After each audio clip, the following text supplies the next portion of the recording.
This week on the Media Boss Podcast. I didn't write the book for the fact of earning a lot of money, making a lot of money. I never wanted to charge a victim anything for it. I've given away a lot of them. It's not a money-making proposition, but it's the first step to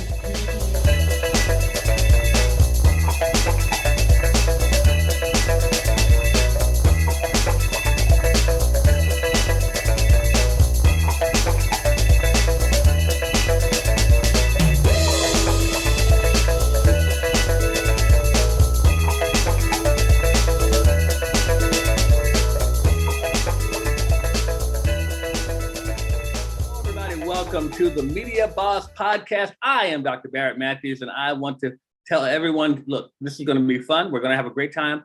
I have my guest here, Debby Montgomery-Johnson. She's one of my best friends in the world. I love her dearly, and you're going to get to hear from her. But I want to tell you about the podcast, Media Boss Podcast. What is that about? Well, I want you all to become a media boss. What is that, you may ask? Well, a media boss is someone that controls their media.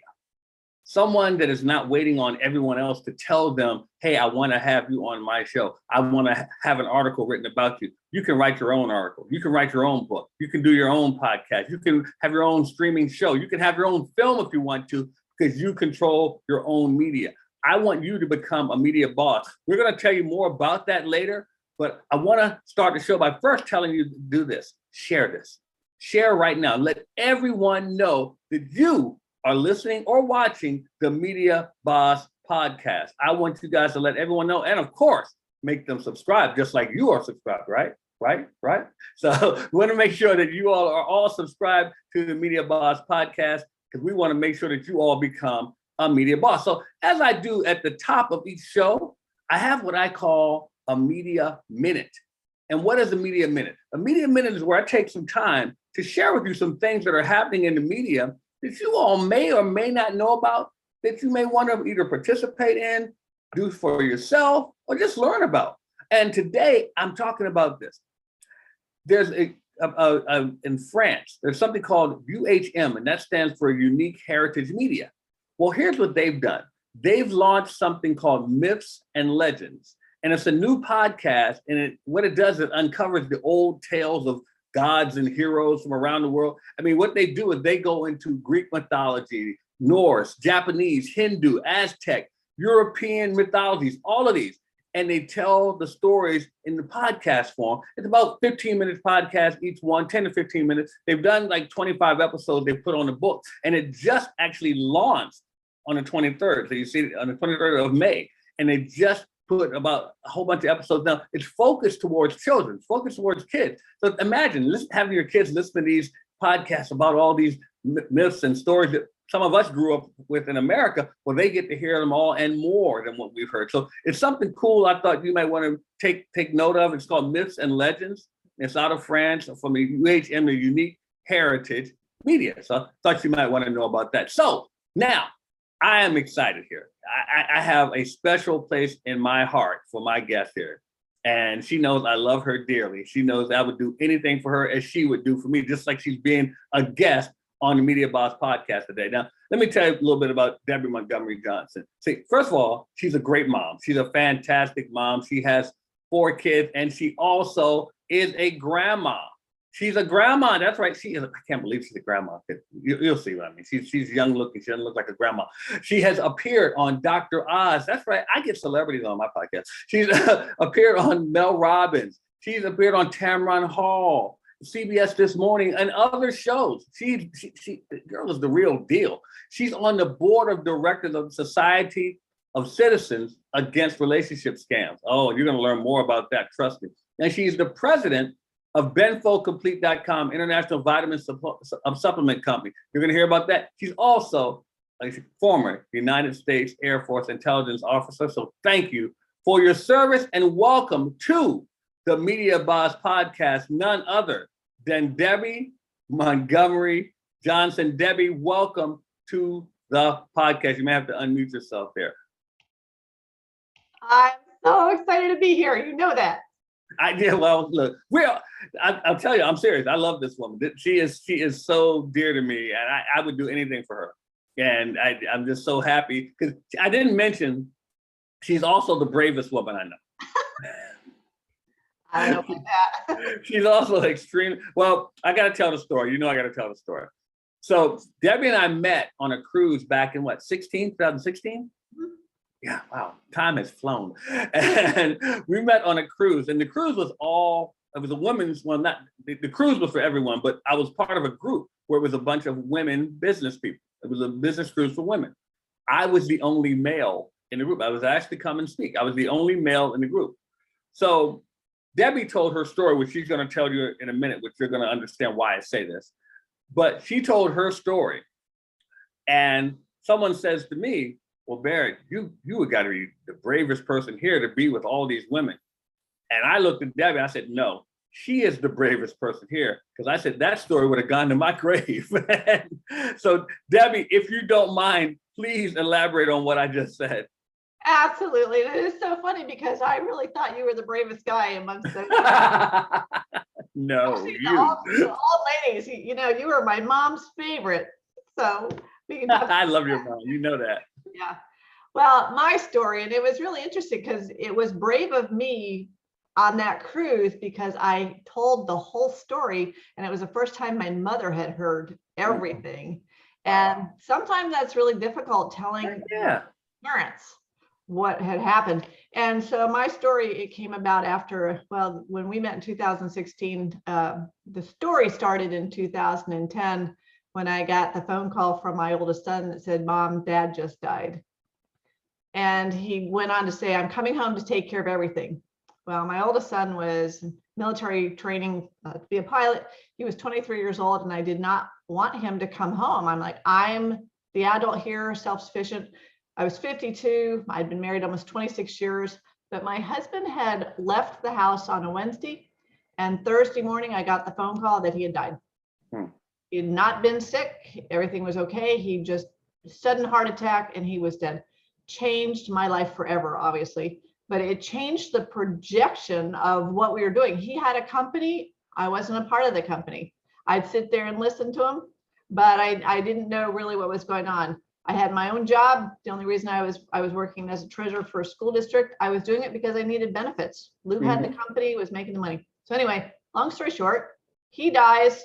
I'm running his business and working my job, not having time to grieve, trying to keep everything together, being the fix-it, the fixer, keep everybody happy. And inside, I was probably falling apart. I didn't have a chance to grieve. I was falling apart. I was keeping things for the world in a fine position. Does that make sense? Everything's fine. Yeah, everything's fine. Mm-hmm. Until my girlfriend said, you need a life. You need something other than work, work, work. And I figured, well, I'm not ready for an in-person relationship yet. I've been married for so many years, and I just wasn't ready for that dating. But they said, try online dating. Well, I did. I went to a faith-based site. I dipped my toe in. I was thinking, oh my gosh, these guys 55 to 62 are just not what I want. They couldn't write worth beans. They were showing up in wife beater t-shirts. And I could just see Lou just rolling over because he was bold, brilliant, big. And it's just, I think this is not what I wanted until I was connected with an international businessman from London. He had lost his wife. He's a father. And just a handsome guy, wrote well. He had his PhD. He was in engineering, and the international part was very intriguing to me because I had this company, and I thought, it'd be fun to be able to travel, to meet somebody. But for the time being, he wasn't here. He started off in Houston and then was going overseas. So I didn't have to deal with it in person, which was safe for me. Yeah. I got to know him, and, over 2 years, I have 4,000 pages of journal pages that I had kept everything we'd written in my journal, thinking I was creating family history. Mm-hmm. And that in itself, I've got 5 printed volumes of this story. And I thought this would be a great way to show the kids what had happened. Well, we were business people. We started off, in the fun part of romance, when you get excited when the ding, ding, ding of Yahoo chat goes off. It's like you run like Pavlov's dogs. And we would chat for hours. It was instant messaging. This was back before Skype was, no FaceTime, no texting on phones. It was, like I said, 2010 to 2012. And it was an extraordinary experience. The ups and the downs, the highs and the lows. We talked about business. We talked about business plans. We talked about starting companies together. And I also started to help him because as a business owner, you know, sometimes you don't get paid until the job is done. Right. Right? Right. That's and true. So he was overseas. He was supposed to have had the job done within a couple of months. This is over the holidays. So we were so excited to get it done so that he would come here for the holidays, bring his son over from England. And so when he asked me to help him, it was helping him to finish up the job. Yeah. And you know, the love part was part of it, but we were really I was helping him with his company. And whatever I said to him, and at the beginning it was, let's set up a power of attorney, let's do these things that we needed to do to get the money that he was going to get back here to the States. It was, when I helped him, it was a loan. There was never any giving. It was, I mean, I'm pretty generous, but it was help him out because he won't get paid until the end. He'll pay me back with interest. And you know the rest of the story. Yeah. And I'm sure everybody else now will know the rest of the story. But back in 2010 to 2012, I had never, ever heard of anybody that had been taken in an online relationship. Scammer did not come into the conversations. When I asked my mother, you know, at the very beginning, Mom, what do you think about me doing this? Her best friend, who was in her 70s, met a fella who was online, and they ended up getting married. All my girlfriends, everybody had a great relationship online. So I jumped in, perhaps naively, but I wasn't desperate, which is, you know, a lot of times the victims of relationship fraud are called desperate. They're called lonely. They're called all these things. I was not desperate. I might have been a little bit lonely, but not lonely enough to get caught up in a scam. I thought that I had met a very nice man, and a family guy, and we, like I said, we exchanged writing for 2 years. 2 years. Wow. And then he came online one day and confessed that it had been a scam.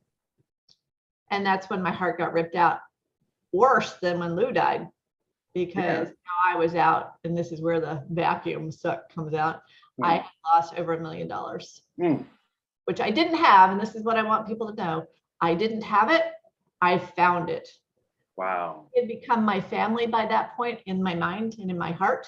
I would do anything for family. I sold extra gold jewelry. I sold my retirement accounts with the thought that I'd get it back within 90 days. I'd get it back. I sold investments. Never in my life would I have figured that it would not have come back to me. Right. Until that confession, which was a gut punch. And even when he told me that it had been a scam, I'm sitting there going, something's wrong. You know, you're sick or something has happened. What's going on here? And then I'm like, now you have to prove to me that you're telling me the truth. Yeah. And he actually came on, he said, look, Deb, on Yahoo Chat, we were on Yahoo Chat, there is a little camera function, and I'm going to come on live for the first time. And I'm thinking, oh my gosh, for 2 years, I've asked him to come online.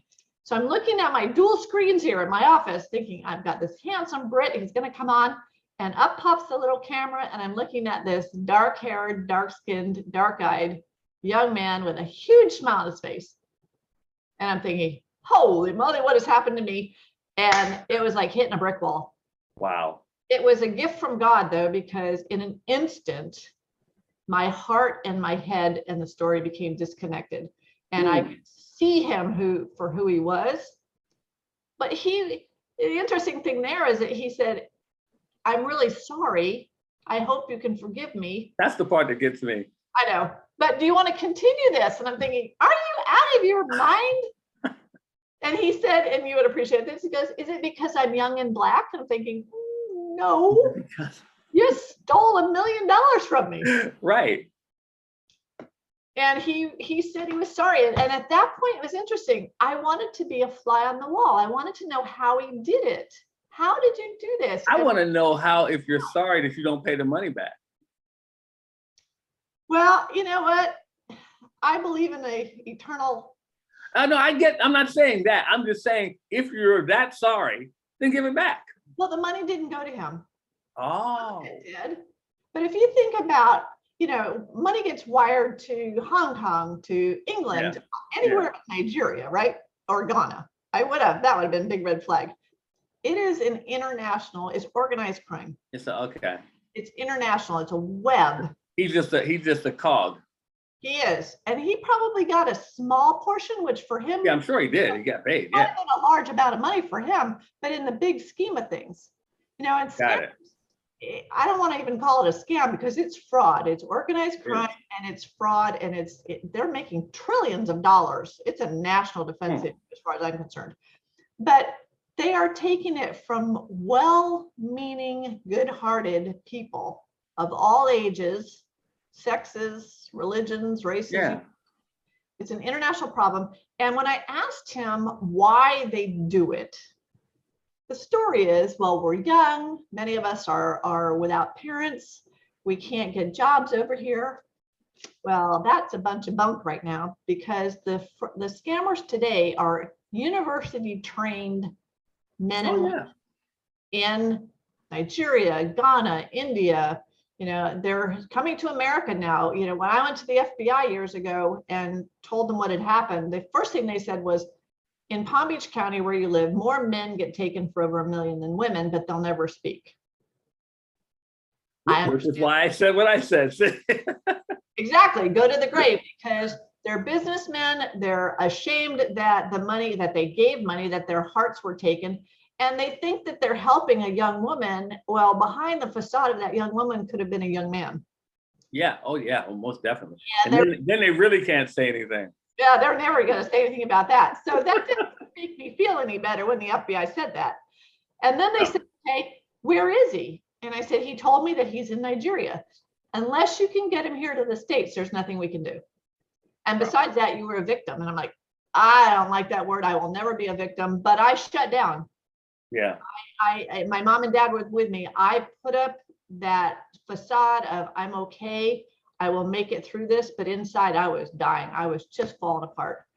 And the worst part is that the blaming myself, that you're smarter than this. You were trained as an intel officer. You were trained as a banker. You had legal training.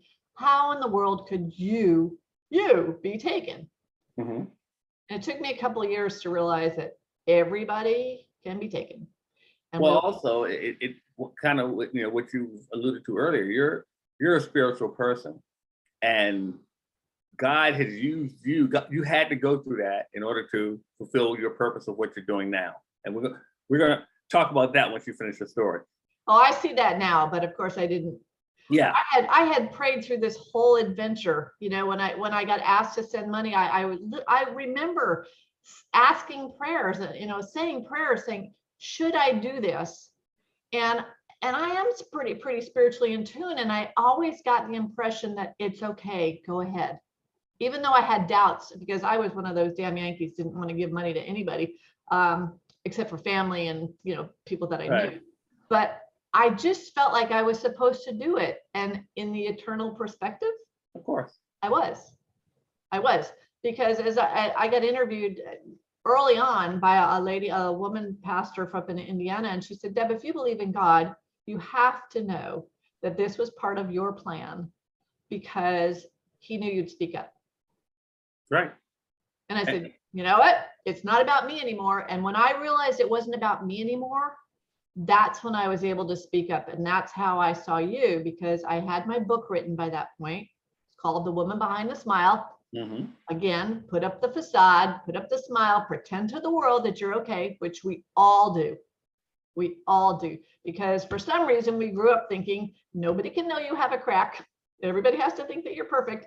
Which, if you think about Facebook and all the social media, we are judging our worst against someone's best. It is smoke and mirrors at its finest. Exactly. And the victim blame was incredible. When this story came out back in 2016, I had friends calling up because there was a 3-page Palm Beach Post article. It was a weekend front page. They said, do not read what the trolls are writing. And I figured, okay, I won't. The first time I spoke about it, other than on the cruise, there was a woman in the front row. And when I looked at her as I was speaking, she was giving me what I call the stink eye. And I was like, I could have shut down right then. I could have just, I'm never talking again. I would have joined your club, right? But then I saw the woman beside her whose head was bobbing up and down. And I'm thinking, oh my gosh, that's the woman I'm talking to. Yeah. Heaven forbid that other lady, never has this happen to her. Yeah. It might, but I don't wish it on anybody. But the other woman, maybe she's going through it. Maybe she knows somebody. Maybe something else has happened to her. And she just needs to hear that she's not alone. Yeah.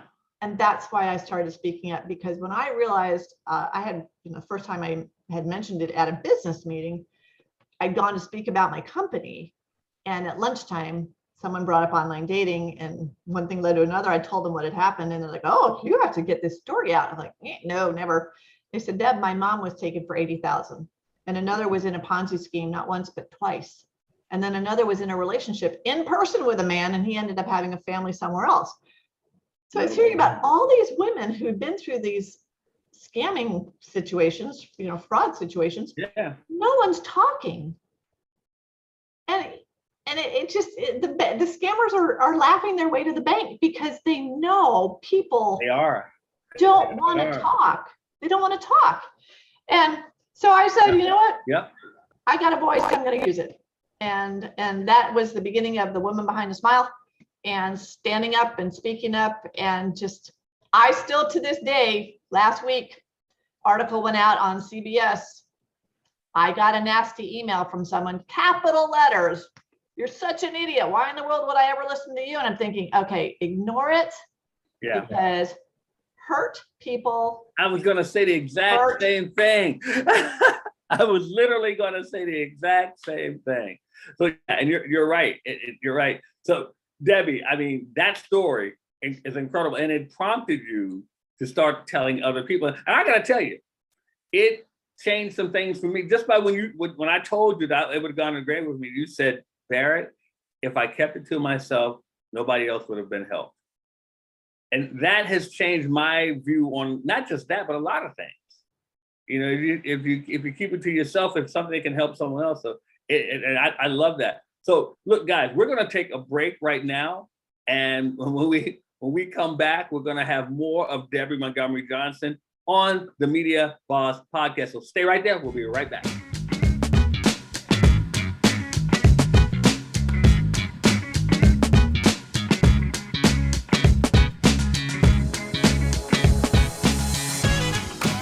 How are you going to learn everything you need to know about starting a podcast? Well, at the Create Your Podcast Weekend, we put it all in 2 days and help you get your podcast going by next week. That's right, by next week. All you have to do is come to the Create Your Podcast Weekend and let us show you how to get your podcast up and running. We will show you how to attract listeners. We will show you how to get people to pay you for your products and services. What products and services? The products and services we show you how to create, all at the Create Your Podcast Weekend. All you have to do is go to createyourpodcastweekend.com and get registered today.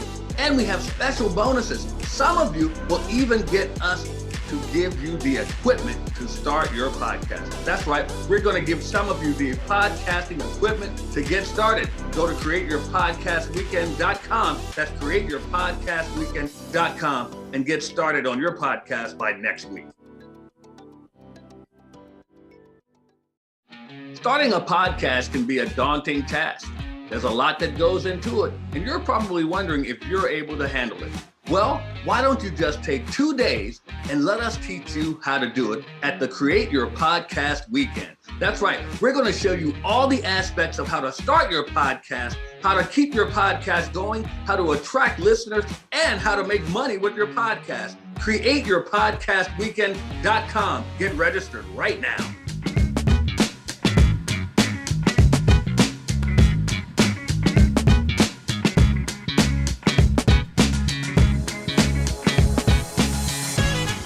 we're back with more of the Media Boss podcast. I, of course, am Dr. Barrett Matthews, and my guest today, you just heard her a minute ago, she's still here, Miss Debby Montgomery-Johnson. Debbie, man, that story, incredible. I mean, you're able to affect so many people's lives with your story. And first of all, I want to thank you for sharing it here. But I want to ask you, first of all, about your book, The Woman Behind the Smile. Because like I said, this is Media Boss, and books are media, for those who don't know that. Books are media. So tell us about the book and how that has affected you and affected people who've read it. The book came about from the very beginning because when I had gone to this women's meeting, the business meeting, and at the end of the weekend came up with, okay, I invite you to the world premiere of The Woman Behind the Smile. And the audience was dead silent. I'm thinking, oh my gosh, what's up? They said, how do we get tickets? And I said, well, I just made that up. Oh, no, this is going to be a movie someday. But when that happened, then I met Wally Waiters. And I don't know if you know Wally, but Wally was an executive producer for the Larry King Show. Mm. And he said, oh my gosh, Deb, you've got to get your book written. I was like, what book? He said, write your book and then we'll talk, to my producers. So fortunately, I had my journal, that 4,000 pages of journal.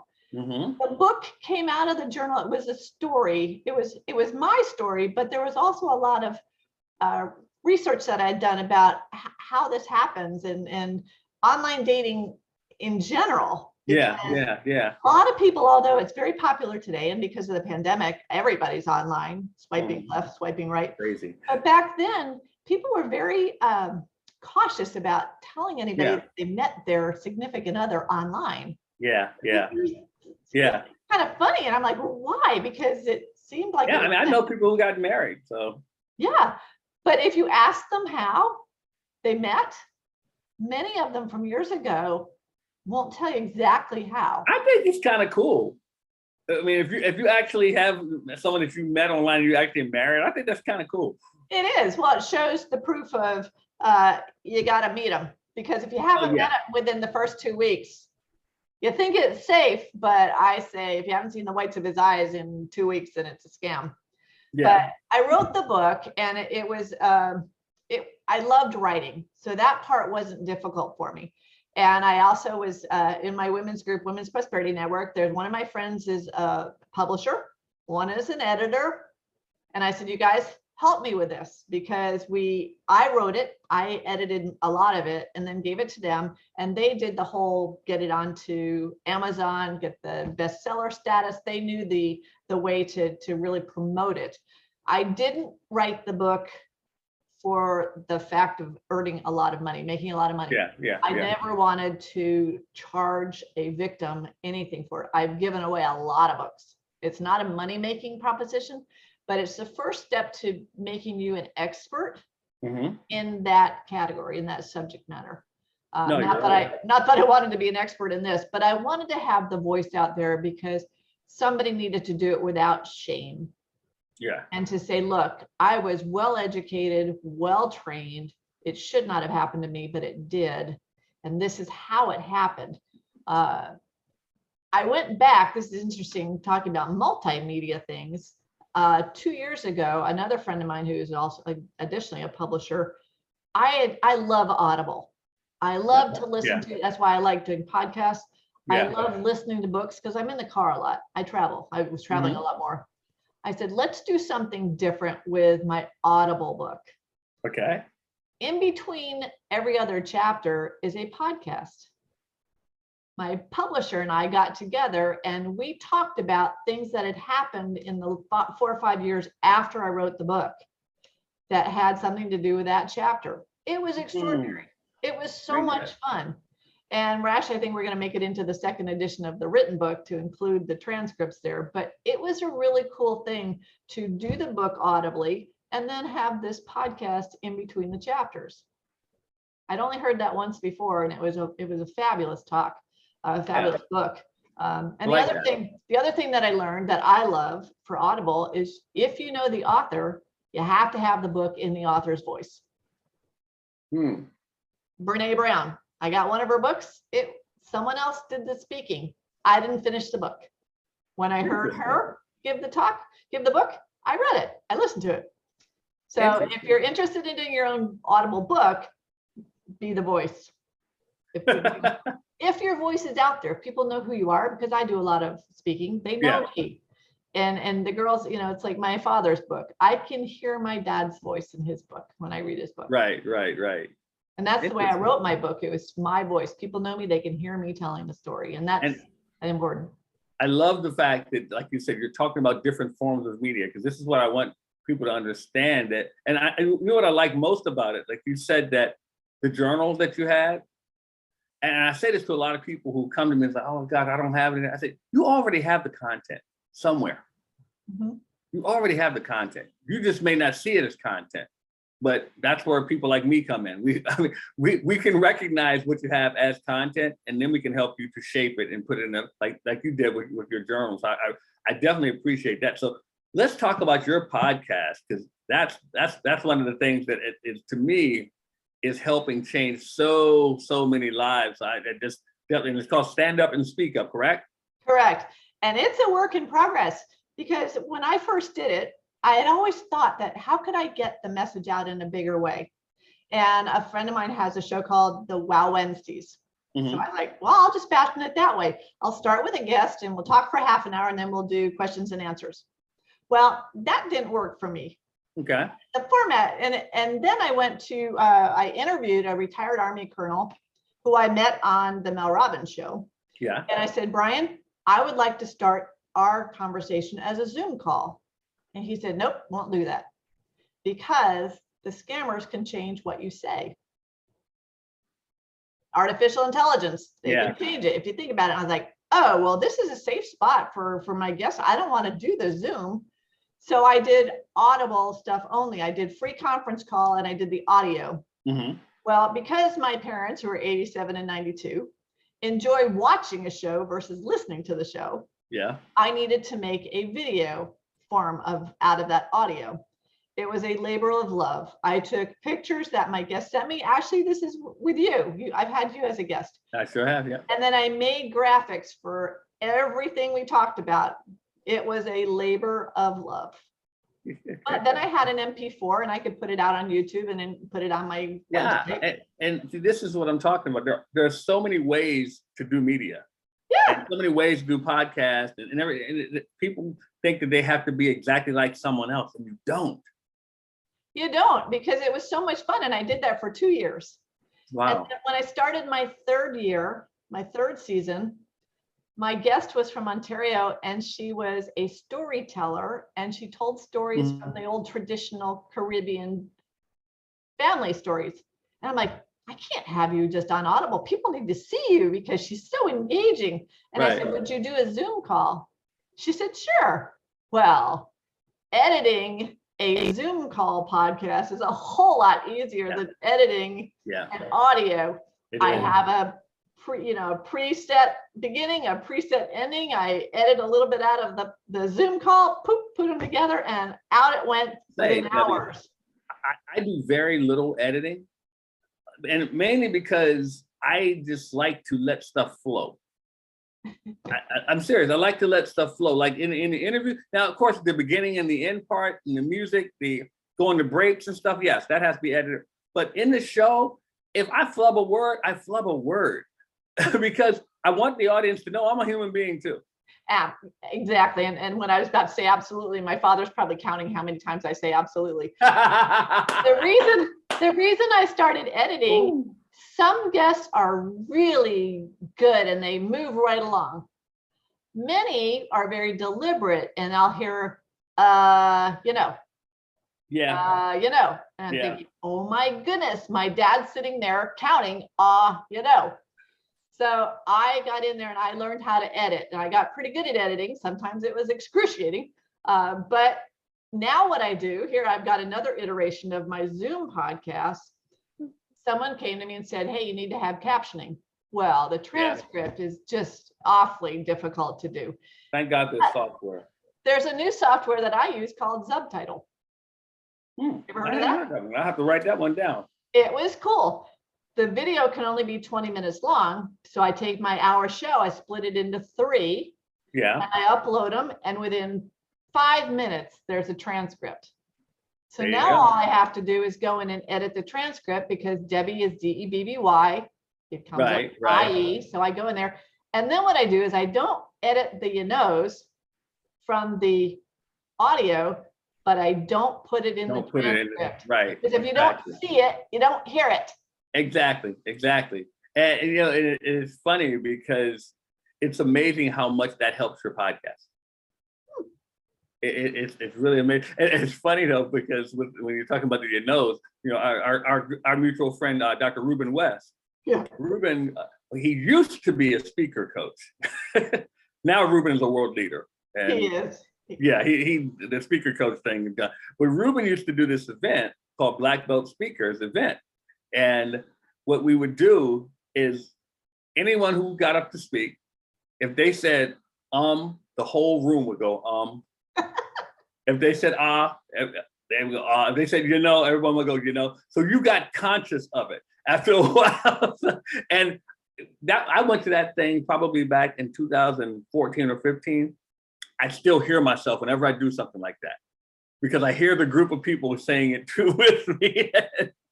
And I found it out during the editing part. Yeah, if you got to do work about it, it'll mess with you. Right. It'll definitely mess. But So it's been really fun to see how it's transitioned over time. And how I do everything myself, which is really a lot of work. Most people aren't going to want to do that. I was talking to someone yesterday on her podcast. She goes, "You do all of it?" I said, "Well, for me, it was really fun. Now going forward, I might look into having someone help me. But if you're on a shoestring budget, call me. If you're on a shoestring, and I started out my whole speaking by winning a women's conference, the California Women's Conference Speak Off. This is in 2017. Yeah. They gave me a free 12 or 16 week Voice America radio show. It was an extraordinary experience. I'd never done that before. I called it Defining Moments. It was so interesting. And that was my first foray with a producer and the whole thing. All I had to do was show up, get my guests. I had neat guests, and the format was fun. I'm going back full circle. I'm, circling the corral or whatever. And I'm going back to some of those guys, because after the free was over, then they're like, "Okay, we've got this women's channel and we'd like you to be on it." Well, it's very expensive. Yeah. I'm making no money from my stuff, guys, and I lost a lot of money to the scam. So what I've done in the last couple of years, I've built my confidence in being a host. I love being a host of a show. I love You're good at it. You're good at it. I love to listen. That's the key. That is the key. And you're engaging though too. Well, and I do my research. I find out who my guest is, and I listen to other things that they've done on YouTube or other articles that they've written. And I find that one thing about them that maybe people don't know. Yeah. Because my show is all about stand up and speak up. And I know everybody's had something in their life where they've hit what they felt was rock bottom. I want to know, how did you get back up? Yeah. How do you give hope to other people? Because my audience on SCARS, which is, again, the Society of Citizens Against Relationship Scams, most of those women I work with are in their late 60s and over. They don't feel they have enough time to get any of their money back. They've lost hope in finding love. And I want them to know that they're not alone, and that they can jump and find whatever they want. But it starts here. Yeah. And now I want to ask you, because so many things I could talk to you about. Because you're doing you're doing a webinar, correct?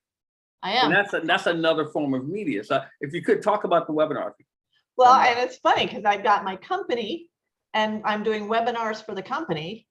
And talk about the company. benfocomplete.com. We're doing webinars. We've got a couple of doctors that have done them. We have one of the fellows at the lab. We're answering questions that our customers are asking about diabetes, about neuropathy, about that. Wow. So we're using them for promotion, but also using them as education on our website. That is cool. And your company is called what now? Benfo Complete, BENFO Complete, COMPLETE.com. And there's supplements. It's a vitamin supplement, vitamin B1. It's a synthetic form of B1 called benfotiamine, which is very effective for folks with neuropathy, either caused by diabetes or chemotherapy, whatever. I don't have diabetes. My late husband Lou did. That's why he started the company. But we're doing a lot of education because so many people around the world are pre-diabetic and they may not even know it. Yeah. Or they're diabetic and they're not paying attention to it. And neuropathy is you lose you have numbness in your hands and toes. Peripheral neuropathy is your hands and your toes, or it's burning, pins and needles and burning. And this vitamin supplement's been used by the Japanese, the Chinese, the Germans for 40 years. And Lou, my late husband, founded the company in 2002, brought the vitamin supplement here to America as the first company to bring it to America. But he said, keep it under the radar, keep it low key. He tried to get it through the FDA. FDA doesn't care about supplements. Yeah. Just so when he died, all I had in my brain was keep it under the radar, keep it under the radar.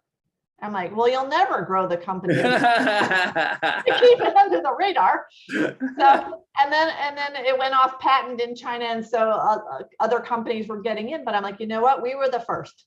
We were the first. We've got some bragging rights there, but we've got a really good quality vitamin supplement, and people need to know about it. And there are over 30 million diabetics. I only want like a third. I'd even go for 3,000. I don't need 30 million. Right. Well, there's going to be a link here for people to click on if they want to find out more about the company. So I'm very, very, very happy to help promote what you're doing. It's important because if we could find a supplement, a vitamin supplement that it doesn't cure neuropathy. Nothing cures neuropathy. It helps alleviate the pins and needles and the numbness. If you knew that you didn't have to have a drug and that you could use a vitamin, I would do it. I don't like drugs. Even aspirin gives me dreams. I take our multi-B because it's a really good source of B vitamins. My hair is growing, my nails are growing, and I'm very healthy, and it gives me a lot of energy. My friends call it Debbie's Bees. But our clients that couldn't walk without discomfort that have been taking this, it's amazing. And so no matter how much, after Lou died, I'm thinking, okay, do I keep the company? Do I not? It's a legacy to the kids. The kids don't want it. My father is a 92-year-old retired doctor. Dr. Jack works with me, for me, in spite of my clients asking, how long do you work for Dr. Jack? I'm like, all my life. All my life. It has kept my father so engaged mentally. That's good. He talks to all the clients every day, and he's Dr. Jack of the company. Love it. It's a family thing too. That's the other thing. It's brought the family together. As far as my podcasts, two of my best podcasts, I called An Hour with Mom and An Hour with Dad. And I interviewed my folks and asked them things that, how did you meet? Where was the first kiss? These things that I wanted my kids to hear. That's cool. And I did it audio. My dad's next one, 92, right? I was like, what a great thing. We'll do the decades. Every decade, I want you to tell me what was going on that you remember. What were you doing? What was your favorite song? Your dance and all this. Yeah. I'm going to video that one. Yeah, we've started just whenever we're around our parents, we just hit record on our phone. You do. Yeah. Because, and put it out there. My brothers, when they saw my mom's podcast, I did the audio like I do, or audio and video like I do with you, but it wasn't live Zoom. They said, make sure it goes out on the podcasting stuff, because the kids, our kids who are 25 to 38, they're busy. They're not going to sit down and read grandpa's book. Yeah. But they might they'll listen. put their earbuds in and listen to him speak in a they get caught up in listening to those stories. Yeah, they do. Well, and my brothers were listening going, well, I don't remember that. And it's a lot of stuff that they didn't tell you. Well, and my brothers weren't there. When I was doing stuff with my grandmother, my brothers weren't there. It was me. Gotcha. They're like, well, we didn't get to go shopping at Lord & Taylor's. I'm like, you weren't with me. Yeah, and you probably wouldn't want it to. So No, but it was fun and it was really engaging. And so that's what I do with my parents. The same thing with the company. I found that a lot of our audience has the attention span of, not very nice, but it's the attention span of a gnat. Yeah. Very short. Yeah. You need, my show is an hour long. My videos for the company are 2 to 3 minutes. Gotcha. So that's smart. There's another thing about, this multimedia. Yeah. Depending on the audience, you can have a short clip just to pull them in, or you have the extended version. And you can use that on your social media. So yeah, that's exactly. It's great. Now you said you also do a webinar for SCARS. I do. Dr. Tim McGinnis, who's the founder of SCARS, he and I, again, I'm on the board of directors. We've started a weekly webinar where it's information. Like, we'll take a topic. Last week was on what the scam called pig butchering. Look that one up. It's financial. It's cryptocurrency connected with relationship romance scams. A brief one. We did one on that. We did one on speaking to law enforcement. If you've been a victim, how do you tell your story to law enforcement? How do you tell your story to your family? 2 weeks ago, we did one on the quick scams, which are the grandparent scam, the phone calls that you get, the IRS or the warrant. You got an outstanding warrant. So it's more of, for me, it's called Beware and Be Aware. And it's an educational 1-hour webinar that we put on the SCARS website, the romancescamsnow.com website. And we're building up Romance Scams Now is the encyclopedia of information for relationship scams, but we're building up an audio video resource library. So if people want to have something in depth, they can look at the short clips, but they can go in and listen to the whole conversation. And Tim has it set up where it's a presentation, and in between, I can ask questions, or I can bring up how it affected me. Yeah. How did I go to the FBI and what did they say? And we'll tell people, because a lot of victims are like, well, the police didn't do anything. We instruct them that the police aren't going to be able to do anything, but this is what you need to do. You need to get a report. And the reason you need a report is because you can go to the state and get it. So it's very educational, and we give tips what to look for. I've done one on red flags, or I call them pig flags, what to be careful of. So it's extraordinary, and it's an opportunity again to get the word out in a different way, because some people read, some people like to listen. That is my point. I try to teach people that, and I'll talk about that in a minute as well. But I want to make sure, before we end here, I want to make sure that I let everyone know how they can find your podcast and the name of your podcast again. So please take that stage there. Absolutely. My show is called Stand Up and Speak Up. You can get to it on The Woman Behind the Smile. It's my website. So The Woman Behind the Smile /show will get you the invitation to the next coming show, and it gives you the Zoom link right there. But all my shows are on YouTube. They're on all the podcast services now. I actually have it on Audible also. I linked up to Audible. But the best thing is just to go to thewomanbehindthesmile.com, and it's up. It's all the replays are in my blog section, and they're right there, and the stories there, and links to SCARS and all that. And also let them know how they can find your webinar. The webinar is on romancescamsnow.com. Also on the SCARS, which is, again, the Society of Citizens Against Relationship Scams. There's a YouTube channel. So if you go in and look under SCARS or online scam. And the reason we're doing this is there are a lot of anti-scam groups out there. They're wasting a lot of energy, negative energy, trying to find the scammers. It's relentless. You're never going to be able to knock down the scammers. You get one thing off and 10 go up. They've got the money to stay ahead of us. But if you've been a victim to any relationship scam, you need to work on yourself. Don't waste your energy going after the scammers. The recovery process, it's very traumatic to go through something like this. You'll have some PTSD. You need to work with a therapist and a trauma therapist. Work on yourself and spend some positive time with a support group. We have a support group on Facebook.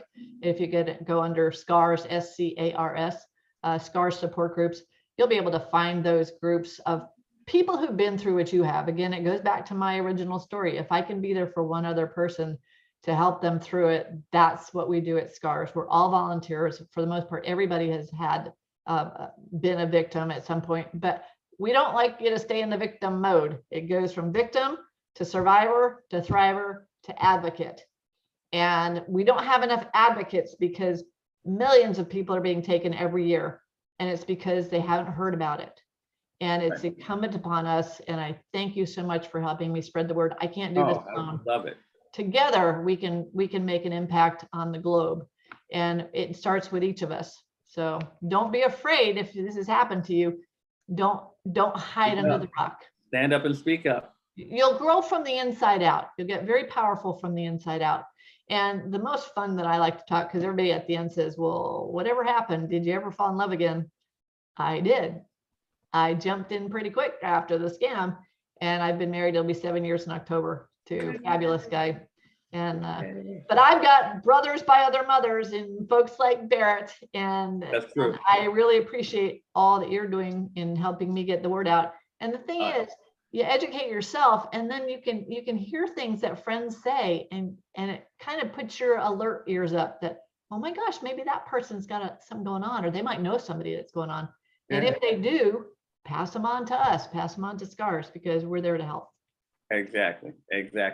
So Debbie, I want to thank you so much for joining us on the Media Boss podcast. And you know you're welcome anytime. I love you dearly. Tell Mom I said hi. I will. And tell her to get back out there dancing again.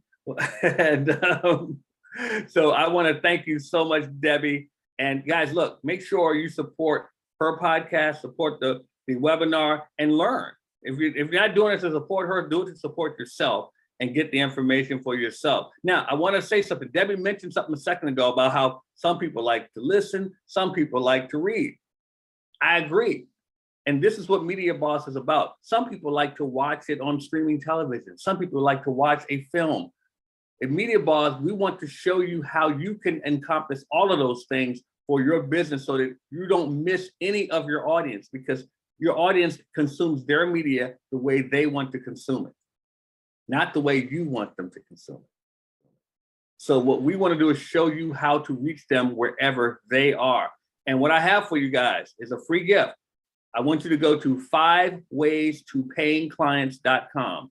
5waystoPayingClients.com. We're going to show you how to reach those paying clients out there the way they want to be met. So you do that, go there right now, and we're going to be right back with more of the Media Boss podcast right after this.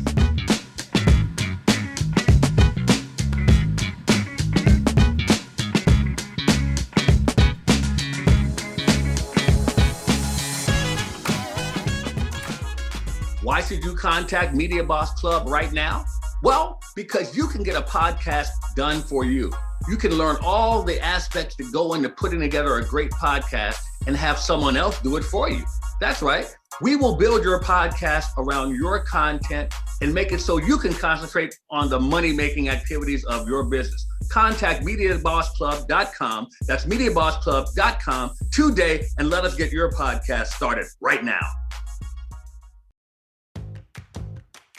Let's face it, you've been talking about starting a podcast for quite some time, but you haven't started yet. Why is that? Could it be that you just don't have the time because your day-to-day keeps you so busy? Or could it be that you don't want to learn all the technical aspects that go into putting together a quality podcast? Well, at Media Boss Club, we take care of that for you.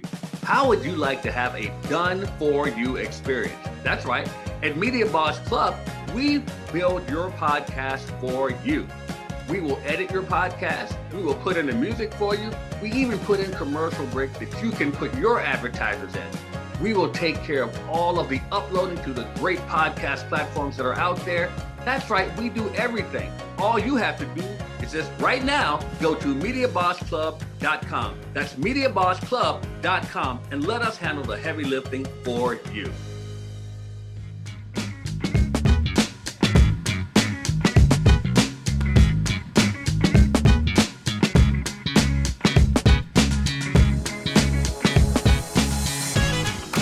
All right, everyone, welcome back to the Media Boss podcast. Was Debbie great, or was Debbie great?